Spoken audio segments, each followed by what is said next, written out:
potentially anti-competitive behavior. Thank you. Thanks, Mr. Chairman. Thank you, Senator Durbin. I just Yes. wonder before we go on this, and I had to step out for a phone call and I may have missed something. If, following further earlier thing, Microsoft does not stop somebody going on, a company going on to Netscape's channel.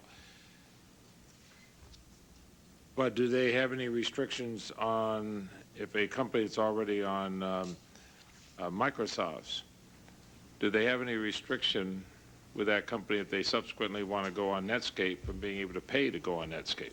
Whereas the restriction just 6 screens down, so that it makes it more difficult for people to immediately use it.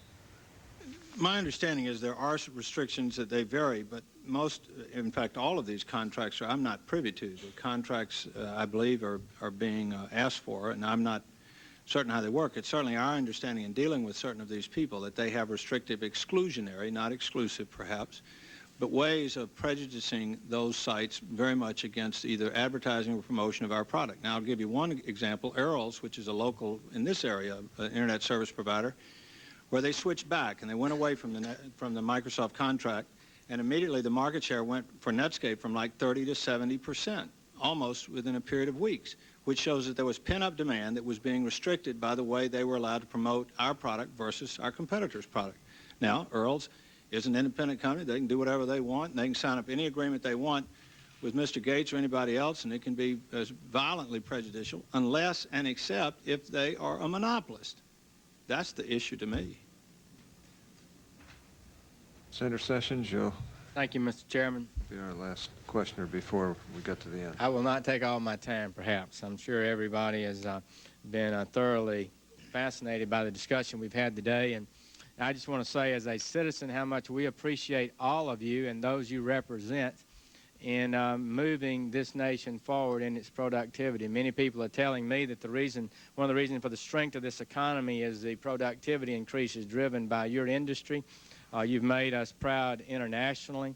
You're selling and promoting products all over the world that bring goods and resources home to us and help our balance of payments and also help the entire world to be more productive. So it's a good thing. Alabama, we're proud of some of the things that are happening in our state. Huntsville, Alabama is second only to Silicon Valley in percentage of people employed in the computer industry. So it's spread worldwide, and I'm much appreciative of that. Mr. Barksdale, let me just ask first, you chose, you said because of expense, not to personally, on behalf of your corporation, to file a lawsuit, Netscape versus Microsoft, but you approached the Department of Justice. Is that right? We were asked questions under CIDs by the Department of Justice to which we responded. And were you pleased that they decided to initiate litigation against Microsoft? Yes. And it relieved the burden on you or Mr. McNeely or others who were concerned about this to go forward with the yes. litigation. And the litigation is now in the posture of the United States of America versus Microsoft, a more formidable position than Netscape versus Microsoft in terms of jury appeal and so forth. I noticed that. I just would say that I think we do have litigation, Mr. Chairman, that's ongoing. And we have an employee that said he thinks something is anti-competitive. We have a long history, and you're far more knowledgeable than I because you're a great scholar on these issues. But those are terms of art that judges and the lawyers who will be involved in this litigation will be working on, and I think they'll come to a fair and just position. And I was just concerned, Mr. Barksdale, that you said you'd like for the committee to stand behind the Department of Justice. Well, you know, that's okay, but we're sort of taking sides in a lawsuit. And I think we ought to be real careful about whether we take sides in a lawsuit or not. And I think there's a forum for it. You've prevailed in getting the Department of Justice on your side. Do you think, do you understand my concern in that regard? I do, very much, sir. I'm also familiar, though, that in the past, in my reading of the AT&T divestiture that Mr. Alsop talked about, that the that the Congress and the administration got very much involved, even though there was ongoing litigation, and both of that on a private basis and by the Department of Justice in that lawsuit. So I was just trying to make the point that, and I do not think it appropriate for this committee or the Congress to be actively engaged in promoting the Department of Justice's side of the case. I guess I'm more concerned that something would work against them and they would feel intimidated, like the Department of Justice felt when they were bringing the AT&T lawsuit, which is a very clear case with a lot of facts presented in a marvelous book called The Deal of the Century. Well, there are a lot of problems with that. Also, another unfortunate case was the IBM case. USA versus IBM was dismissed by the subsequent Assistant Attorney General for Antitrust, and according to the Wall Street Journal article today, that dismissal ended a matter that consumed 6 years of investigation, 13 years of litigation, 726 trial days, 17,000 exhibits, 950 witnesses, and at least $200 million in direct expenses to IBM and the taxpayers.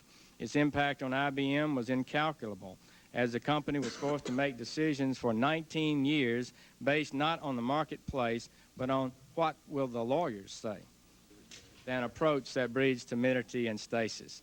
It goes on to point out that IBM had to produce 61 million pages of documents, and then the government issued a new subpoena for 5 billion pages of documents. So I guess all I'm saying is I think we do have a procedure and a forum to decide this. I suppose what was once a good free-for-all in the computer industry has changed, and there are leaders and people dominating various parts of the market, and that raises the possibility of antitrust violations. And I think we have a forum for that. I think you have every right to come to this committee and testify, as all of you do, and I hope we'll get a fair and just decision. I'm sure that few of us here in this body will be able to make the kind of rational decision that would be reached after a full trial on the merits. Thank you, Mr. Senator. I Chairman. think we'll end with we have a few questions. The chairman and the ranking member have a few more questions, and we'll try and wrap this up relatively quickly. Now, I am sensitive to the fact, Senator Sessions, that there is pending litigation involving Microsoft and have deliberately structured this hearing so as to not interfere with that litigation. Naturally, this is not the first time Congress, or in fact this committee, has held hearings on issues involving parties to high-profile cases pending before the Department of Justice, and I could list a number of them to make the point. But let me go back to you, Mr. Gates. Here's what some see, and I've mentioned these things to you in our private meetings. But as people are looking at these issues that are involved here, some of them see that Microsoft executives seem to come to fear that Netscape's internet-based technology represents a core threat to Microsoft and could make Windows a, quote, commodity, unquote, or even, quote, irrelevant, unquote. Now, operating system executive Paul Maritz articulates one prong of the strategy, quote, "We are going to cut off Netscape's air supply. Everything they're selling, we're going to give it away for free," unquote. Now, that's a quote out of the New York Times of January 12th.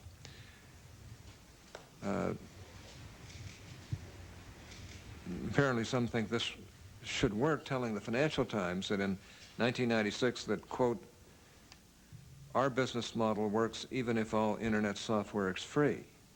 We are still selling operating systems. What does Netscape's business model look like if that happens?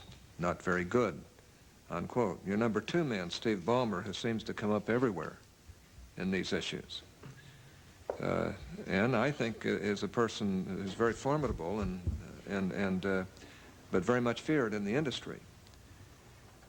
He implements the plan. He describes to Forbes magazine that he has, quote, "had my whole group of guys here around this table, and we pour over, take it, Netscape's 10K in financial statements.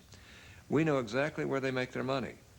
We're giving away a pretty good browser," how long can they survive selling it, unquote. Now that sounds like predatory pricing to me. You tell me, Mr. Gates, is that predation or is that fair play?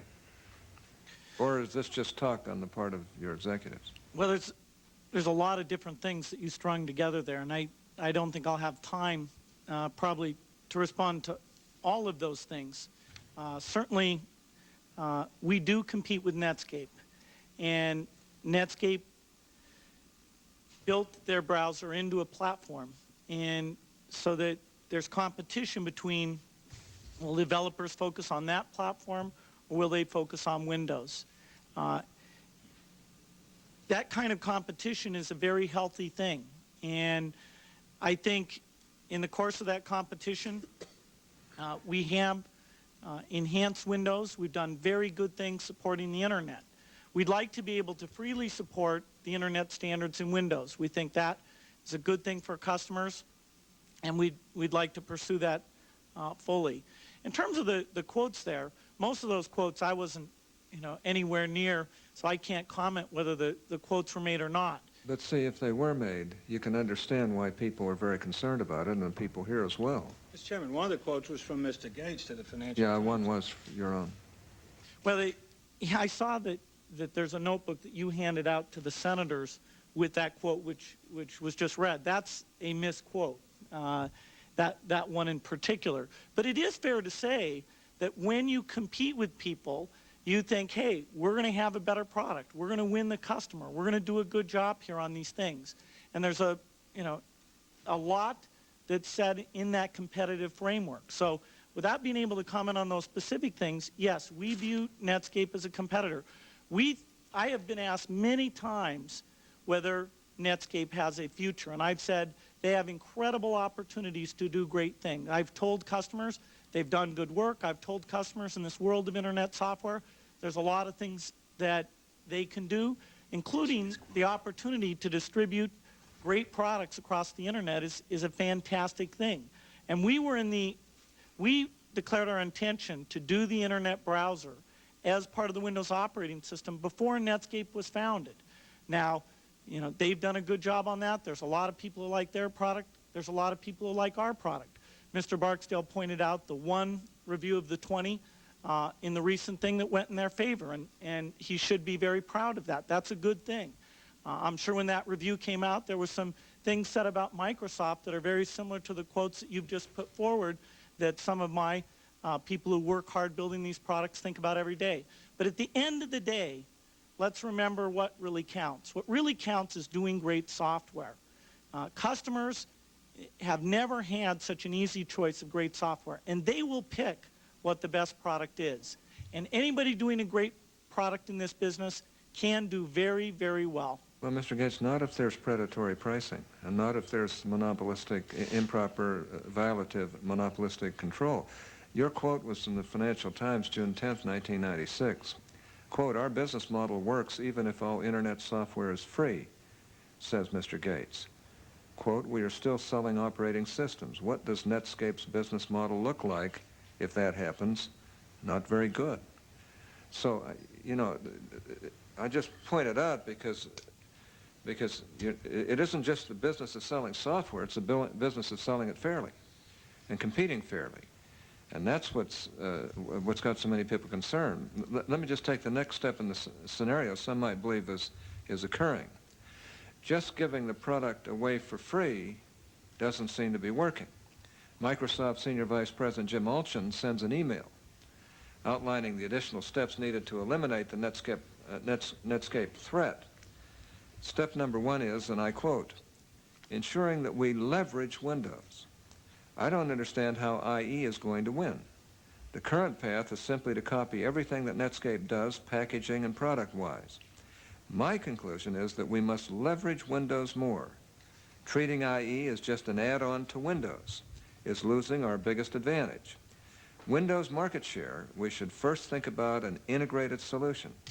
That is our strength," unquote.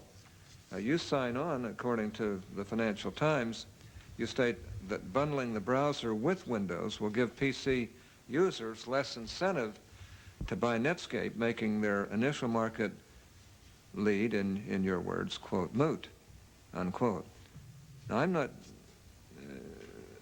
saying there is necessarily anything wrong with this, but I assume you would agree that the decision to bundle IE with Windows was, at bottom, a strategic one designed to deal with the Netscape threat. Senator, I just told you that the decision to include Internet functionality in Windows predated the existence of Netscape.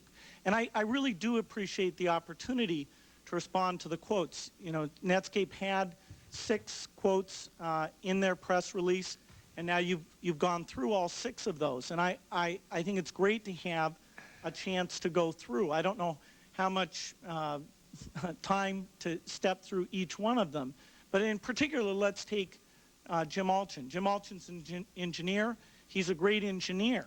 And if you'll read that piece of email and allow people to have the benefit of the full thing that he said there, he was talking about technical integration, some really neat things we're doing.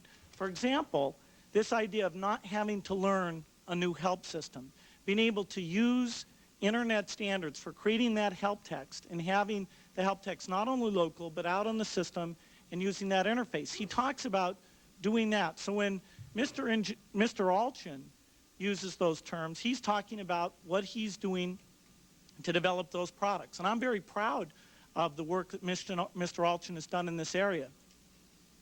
Well, Mr. Alston, let me just turn to you as an expert on computer user friendliness. What is your take? I mean, do you think Microsoft bundled the browser into Windows to make Windows a better product for users, or to use Microsoft's existing monopoly power to drive Netscape out of the marketplace? Unfortunately, I think the answer is both.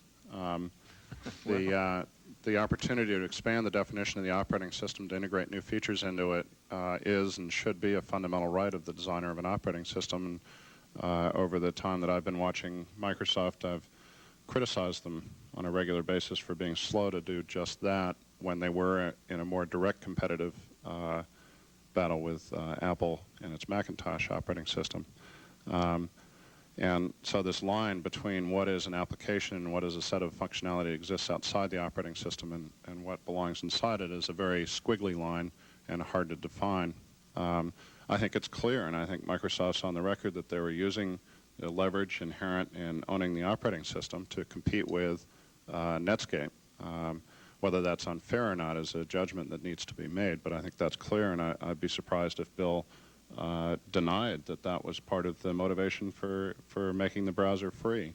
In fact, I do need to ask Bill, when you say the decision was made before the existence of Netscape to integrate Internet functionality, are you talking about integrating the Internet protocol, that piece of the protocol, into the operating system, or to build a browser that looked like Mosaic or its derivatives?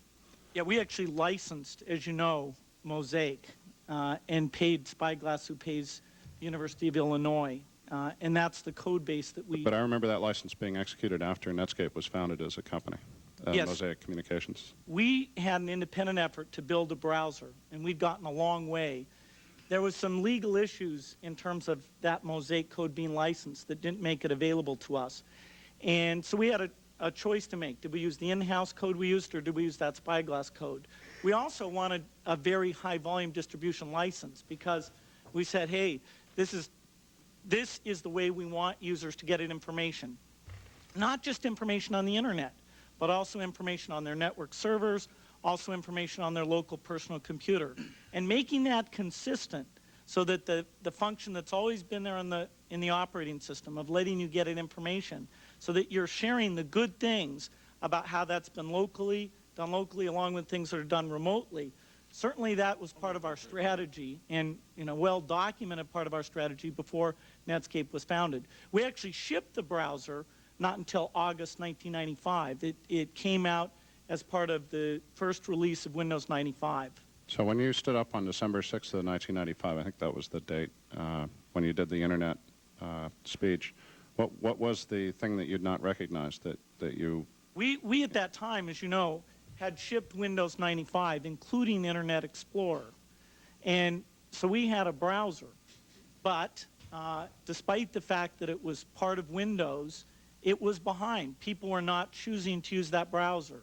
And so when we, in late December, talked about the need to embrace the internet, it was a need to really put some very smart people on improving the browser and making sure that we could do the best browser, and so that people would have both the best browser and the kind of integration that works on behalf of these users to let them get at the help text, their mail, the local files, all of that as part of the Windows operating system. So to answer your original question, personally, I believe that there are two ways to look at this. I don't believe that the whole browser, by definition, is required in the operating system, and I believe that Microsoft has created issues for itself, design issues, for Windows 98 and future versions of the operating system by trying to merge the existing environment of the computer desktop, the virtual desktop that's represented in Windows right now, with the hyperlinked information style interface that's inherent in a World Wide Web browser. I believe they've created conflicts and made it more difficult to use the operating system going forward. That's my personal opinion. I think there is functionality that the company could integrate into Windows 95, which would become available to all the applications on Windows 95 that would enhance and enrich the user's experience without integrating the entire browser or without making it difficult for Netscape to do. But what do you think same thing. Microsoft's primary motivation was in bundling the browser? I think they were equal and dual. I believe that they did want to advance the customer's experience with the product, with Windows, and to be more competitive in the operating system market. And at the same time, I believe they wanted to create a more difficult competitive environment for Netscape. Well, with Senator Lee's permission, let me just try to articulate what some are suggesting is the broader concern here regarding the potential threat to innovation that Microsoft poses. On the one hand, in markets which Microsoft doesn't find strategically attractive, the company does a terrific job evangelizing or supporting and cultivating innovation. But some are concerned that where there is a lot of money to be made, or where allowing competition could threaten Microsoft's dominant position, Microsoft exploits its monopoly power to virtually guarantee that no new entrant has a realistic possibility of succeeding. Now, if this is true, then the long-term consequences for innovation are, as many economists are starting to realize, fairly serious. And I cite Erwin Stelzer, for example, a widely respected conservative scholar, who recently stated, if potential entrants and innovators are warned that any product that they may develop will be copied to the extent the laws allow, then offered, quote, free, unquote, and tied to a monopoly product, they will find something better to do with their energy, time, and money. Result, a stifling of innovation. Now, Mr. Alsop, you are a software investor. Let me ask you, you heard the comments by Mr. Herbold and attended Microsoft's venture capital meetings. How likely would a venture capitalist be to invest in a startup company that competes with Microsoft? Should I say directly competes with Microsoft? The irony is that our venture firm has, in fact, invested in a company that is creating an operating system. That company is doing everything possible to avoid competing with Microsoft by defining specialized markets that its operating system has particular advantage in. But we are very unusual, and our fellow venture capitalists have looked at us with a bit of a crossed eye for making that investment. But Stuart, that's not true. I mean, Dave Marquardt invested as well. There's a lot of people who invested. Yeah, I can't speak. Dave Marquardt is a co-investor in the company and also sits on the board of Microsoft. So, well, is this your suspicion here? Is this because Microsoft develops better software, or because they can exploit their current market power or monopoly power to make it virtually impossible to successfully compete with Microsoft, even if you have a superior technology? There's several levels to this. We believe that this company can be successful without ever getting on the radar screen at Microsoft. So we don't believe that this company will ever represent a threat to Microsoft's core business, and that we can make money as an investor in the company on that basis. How about the questions I've been raising generally? So in general, if you move out to a more global view, the difficulty is if you use the word innovation in a global sense. Clearly, in some marketplaces where Microsoft is dominant, I believe that the opportunity to innovate is restricted. If you believe that not being Microsoft is sort of inherently innovative. Would any other... But there is still plenty of innovation going on in the industry outside of those marketplaces. So you can't say that Microsoft's existence, sort of de jure, defeats innovation. There'll still be innovation going on in the industry, in other marketplaces, and with other technologies. However, I do believe that, I'll put it in a personal point of view, I believe that the rate at which my operating system, the operating system that I use, which is a product from Microsoft, has begun to slow down and is not, now this is just my personal opinion, so that's all it counts for, but the rate at which Microsoft is motivated to improve the operating system is beginning to slow down because there are no effective competitors for Microsoft in that arena. And so when I say that I think that the antitrust laws are not necessarily the solution to the problem that we're perceiving here, what I'm saying is that I would love to have a way to find a way to give another company the right to build the same software that Microsoft does so that Microsoft will feel that competitive heat, and I personally will get better operating systems going forward. I see. Do you have any comments, Mr. Barksdale? Well, I think that there's no question that in some areas it stifles innovation. Certainly there's not a lot of money going to be raised to compete in any area that directly opposes Microsoft. I mean, that's just a well-known fact. To me, it's back to, though, I notice Mr. Gates uses the analogy of an automobile a lot, and he talks about how the automotive manufacturer has the right, as they do, to vertically integrate components in that car, be it the radio or the engine or whatever. And he's absolutely right, except he forgets the fact that there are many, many different car manufacturers. You can buy a Toyota, you can buy a Chevrolet, you can buy a Ford. There's a competitive market. If there were only one car manufacturer, we would probably still be dealing. But they did allow you, let's say if you want to build a better engine, you can go build the engine, and so when the person buys the car, they can take the engine out of the car, go get this other engine, put it in, if they choose. In 5 seconds? In 5 seconds or 5 years. Nobody's going to go to that much trouble. The fact is, the engine technology would dry up, and that car would have an internal combustion engine that had the technology of about 1922, and it wouldn't go any further. I mean, that's just obvious. Well, Mr. Gates, you've been somewhat hard to nail down on a very specific question, and I would appreciate just a yes or no if you can. Do you put any limitation on content providers that limit them, not from using Microsoft technology, but for advertising or promoting Netscape? Yes or no if you can. Well, Mr. Chairman, he's involved in litigation, and those are pretty specific questions to ask That's right, on and I the spot expect- down here without... I'd like an answer. I don't You think know- it affects the litigation. I wouldn't object. I mean, it wouldn't surprise me if he felt he ought not to answer those questions, but he's been very forthcoming, so And that's the way I feel. Every internet content provider that has a business relationship with Microsoft is free to develop content that uses competitors' platforms and standards. But my question is, do you put any limitations on content providers that limit them? Again, not from using Microsoft technology, but for doing any advertising or promoting of Netscape. Well, understand, there are more people in the Netscape channel guide than there are in the Microsoft channel But guide. I'm not asking about that. I'm asking about, do you put any limitations on, meaning Microsoft? And I guess when I say Microsoft, I mean you too.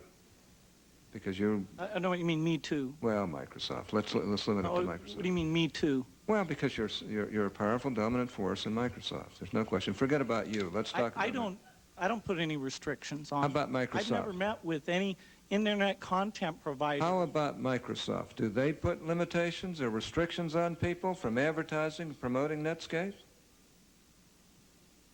I'm not aware of any limitation that prevents them from doing content that promotes Does Netscape. Microsoft use any influence or force or market power or monopoly power to stop people from advertising or promoting Netscape? That's a pretty simple question. For the people, The people you're dealing with. we've talked about the ISP agreements, right? No.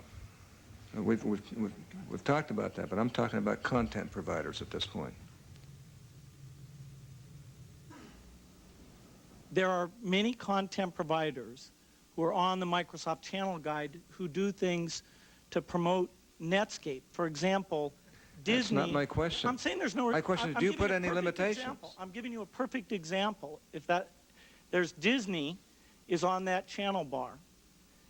That Disney company has an exclusive relationship with Netscape to promote their content, to talk about how great their content is, and to carry their ticker.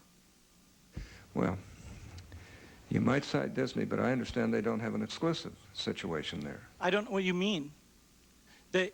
Other people have tried to get the same position inside Netscape, including our news Let me people, be more specific. and have been told that they do, can't. do you use your non-exclusive or your non-exclusive arrangement or your exclusive arrangement with the companies? Do you use that as leverage to stop them from advertising or promoting Netscape? Does your company use that? Does anybody in your company use that? Does Mr. Ballmer use that? I'm not aware that Mr. Ballmer would have ever been involved in our relationships with internet content providers. I doubt it very much. Okay. Does Microsoft then limit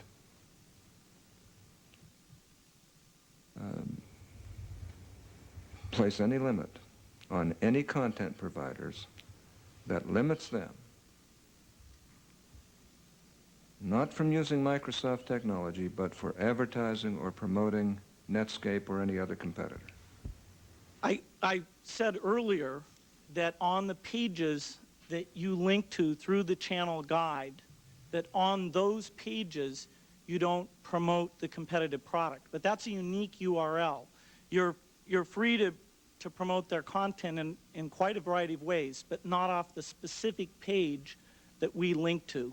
Do you know of anybody at Microsoft that uses Microsoft's monopoly power leverage or Microsoft's market power to limit anybody else from recommending advertising or promoting Netscape or any other similar product? Well, partly you're using legal terms there that I'm not familiar with. I don't think the these are only legal cases I know where there's any type of restriction is the ISP agreements that we've talked about, where you get 3% of people who do internet signups, and we had asked that those people not be referred away from us, but we've waived that.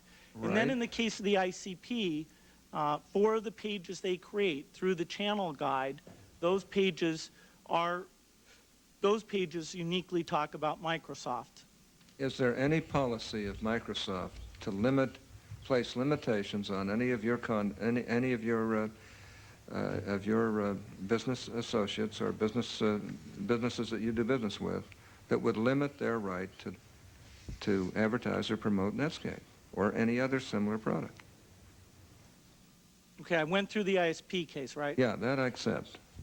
Okay, and then I talked about for people who are on the channel guide, there's a limitation on the pages that you link to, right? Orin, Go ahead. I could just moment the channel Maybe I'm guide. not. I want to make sure I understand this.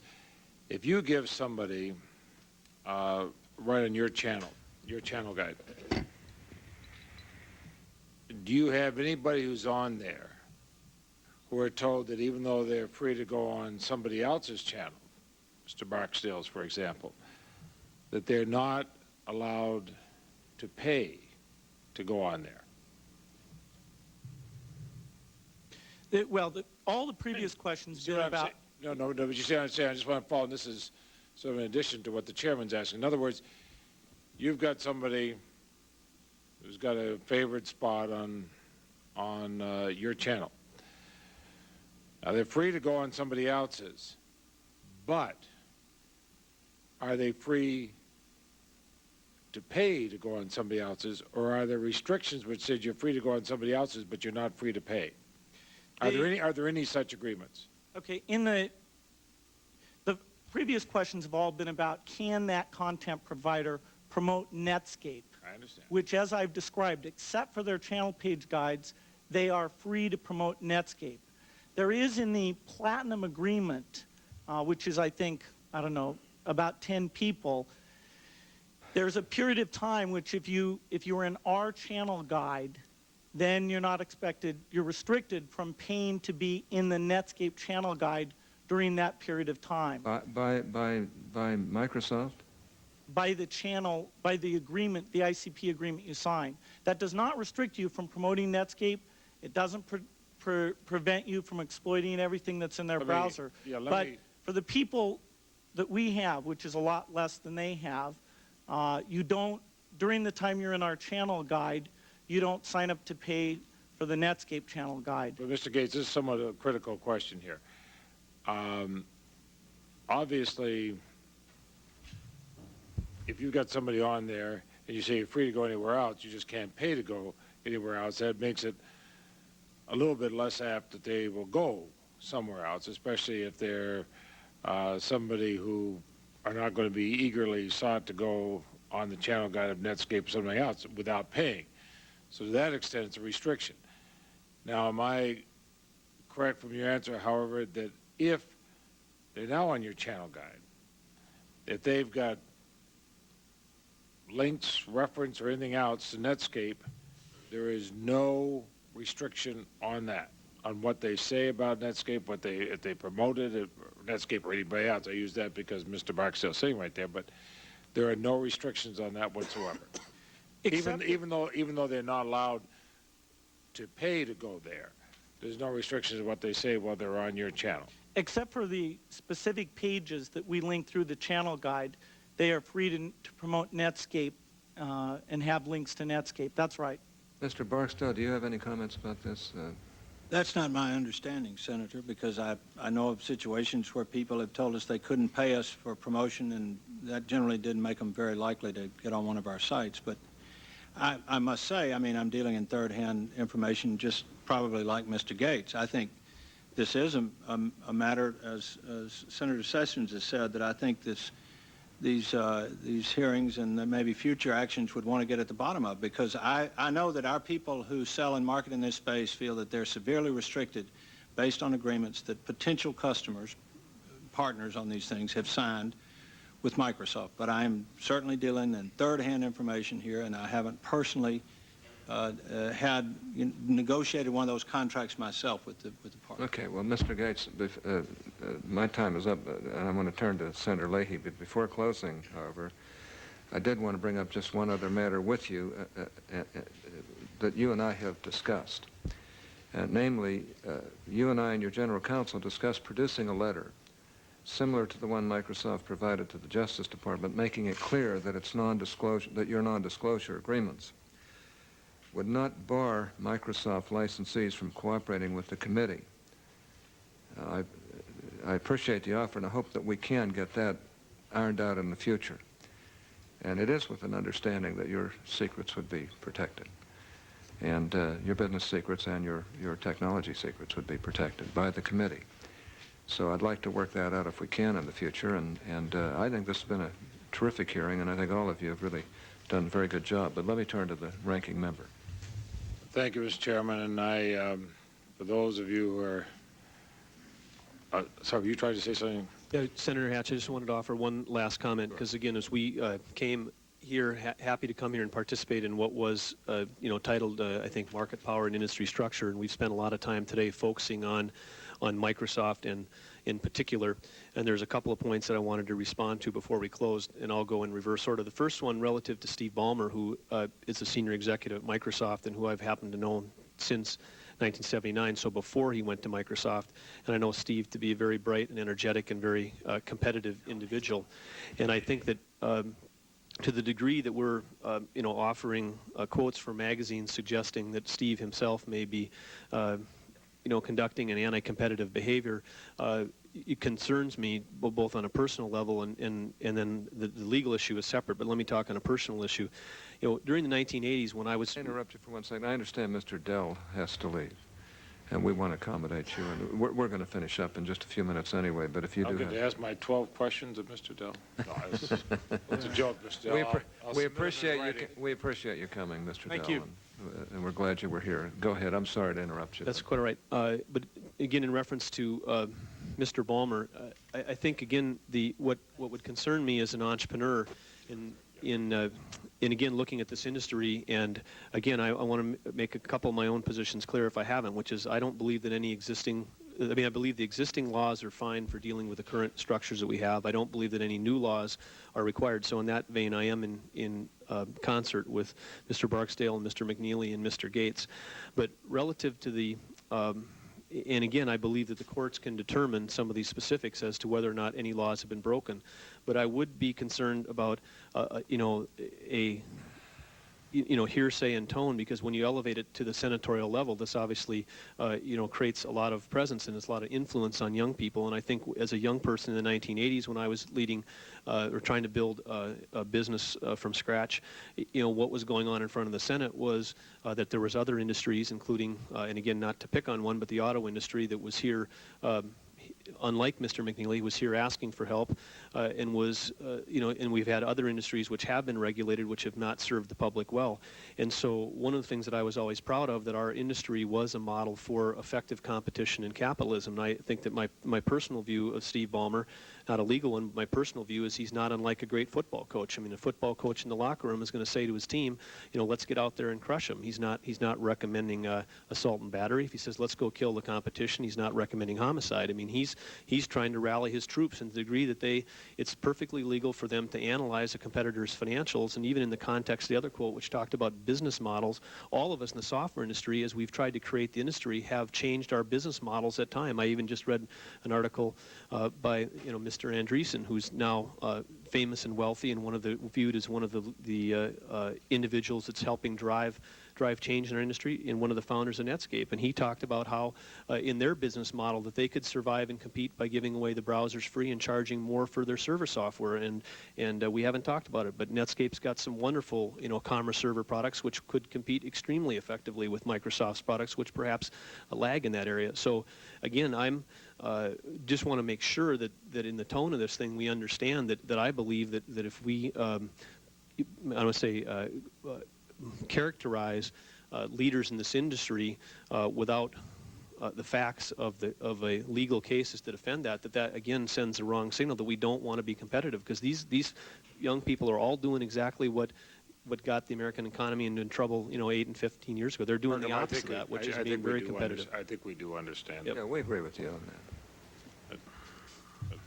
Thank you for pointing it out. We are close to the end. I say this not only for the remaining members of the panel, for those who came here with them, for Mrs. Barksdale and Mrs. Gates, who probably could think of a million better places for their husbands to be and for them to be, and others here. But this has been an important hearing. I want to commend the chairman. I'm saying something nice about you, Orrin. This is probably going to cause a recall petition back in Utah, but the no, in Vermont, that's where it's going to occur. Yeah, but it's been an important one. It has been a lot lengthier than these normally are, but I hope that everybody here would understand that when we ask these questions, that we are concerned. Mr. Burgum, what you raised is a valid point, and we are concerned on these issues. There are a lot of things that, when this is before the Justice Department and before and in litigation, that we can't go into at length. And obviously all of you are free to answer or not answer questions here, but I think this gives a window for the American people on this subject. And that's why I say I believe it was and has been a fair hearing in that. I wish we could have had time to go into a whole other subject. I know Senator Abraham went into one, and a valid one, and that, of course, is one that I'm very interested in, the area of encryption. And irrespective of the administration's foot-dragging, what I find intolerable foot-dragging, I hope that we can move some real encryption legislation soon, so that we're not in here hearing a lot of the people in your area talking about how we lost all those markets to the Europeans and the Asians and everybody else. So I just want you to know that even though administration has not moved very fast, there are some of us up here who do want to move. Let me, Mr. Barksdale, let me ask, and I'll try to make this brief. I'm curious about what would you like to see Microsoft do? Do you think that Microsoft should be able to integrate any new function into Windows? And what if that's a function that has been once sold separately? Senator, I think that I'm not, I don't have my mind made up yet on what appropriate remedies would be, but certainly I would not want to do anything that would restrict Microsoft from integrating or competing or being effective. I just wish that there were a way, and I hope there will be a way, where others who would like to combine or compete in those areas is not restricted in any way and can participate. And if they have a better mousetrap, they can be competitive. But does that also include that they should not be limited in trying out a product separately, for whether it's for testing purposes, sales purposes, whatever, even though they may want to later integrate it into Windows? I don't know that that would make a specific difference to me. I think the question is, does a separate market exist for the product that they're getting ready to integrate, i.e., has it been out in the market? Does it have some revenue attached to it? Has it proven itself? And if that is the case, whether they put it out in the market separately or we did or anybody else, it would be a separate product. Then, as their own brief maintains with the DOJ hearing, they can integrate they have the right, I think they said, roughly, to integrate anything in the operating system they choose to, including a ham sandwich and a glass of orange juice. I pity the deli industry if they do that, but I do think that after 2:15 in the afternoon, that's sounding awfully good to me. I don't know about that. No, I think they could have a separate market, a separate product, if it's out there competing. Like I've said all along, I don't propose anything that I think would be restrictive on Microsoft's ability to innovate. I just would like it to be where it doesn't abuse others' ability to innovate. And integrating and bundling is one of the great secrets. There are only two ways to make money in this world: bundling and unbundling. And that is one of the great mysteries of this business, and that it does get to the heart of a lot of these issues. And you're right on that.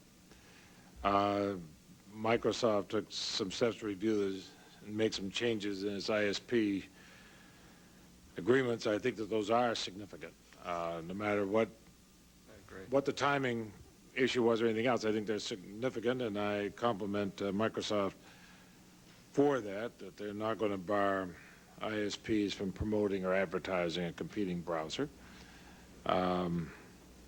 They've said they will no longer remove ISPs from Microsoft's referral directory if the ISP shipments of Internet Explorers fall below 75% of its total shipment of web browsers, and I think that's a very positive step. I wonder, Mr. Gates, if you heard anything from the EU, whether this answers some of the concerns they've expressed.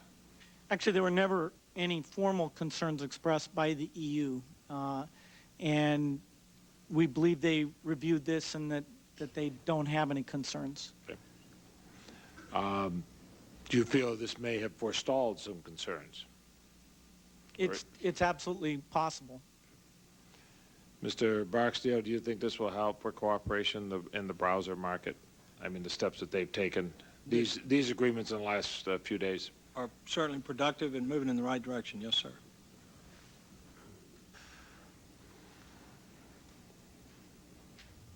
Now, Microsoft will continue to restrict ISPs from actively promoting competing browsers to those customers referred to the ISP by Microsoft. Do you have similar equal time restrictions in your arrangement with ISPs?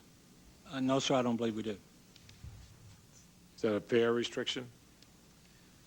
It could be argued that it's fair that you've spent some money or saved a person some money in referring a customer to them. I think you could probably argue both sides of that. Mr. Strauss, So the last question, you wrote an open letter, which I read in Fortune, to Mr. Gates.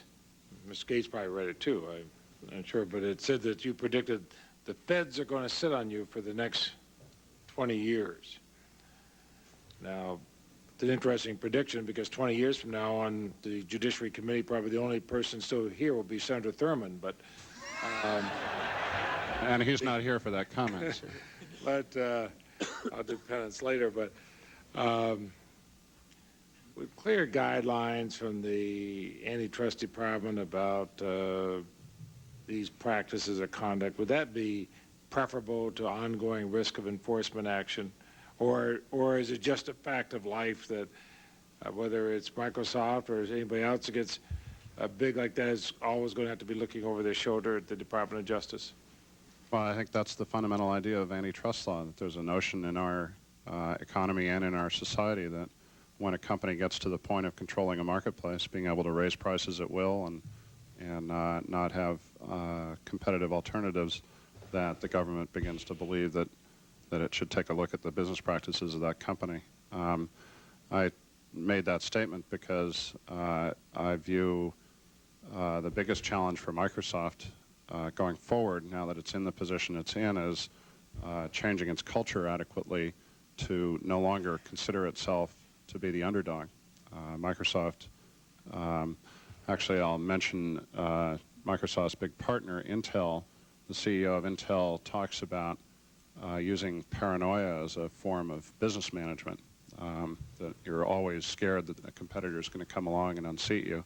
And Microsoft has used that to its advantage over the past 20 years to become a dominant company. And now that it's dominant, it needs to adopt a different attitude and a different approach towards the marketplace, I believe. And I think that's going to be the biggest difficulty it's going to have. So I view that there's going to be continuing tension between Microsoft and the federal government in this kind of environment. So we also have a situation, because we're dealing with things that are so innovative and so fast changing in a world market, that it may be impossible to write down such guidelines. Yeah, I don't believe you'll ever be able to determine what that bright line is. I think you're probably Senator Durbin referred right. to. Of course, always remember the old saying about paranoia. Just because you're paranoid doesn't mean they're not after you. So, I think the other phrase that my brother reminded me of was Winston Churchill saying that democracy is a terrible form of government, but it's better than all those other forms of government out there. I kind of agree with Prime Minister Churchill on that. Chairman, thank you. Thank you. I want to personally express the gratitude of the committee to each one of you. Thank you. This has been an illustrious meeting, and you have been illustrious witnesses as far as I'm concerned. I think each of you has acquitted yourselves well. I think we've got a little better understanding of what the issues are, and I want to thank each of you for the effort that you've put forth in coming here. Thank you very much, Senator. We Let me live in just very say exciting this. times. The committee will submit questions for the record. We will leave the record open for questions for 1 week. We'd appreciate it if you'd answer them as soon as you can. Thanks so much. Thank For you. that, we'll recess until further notice.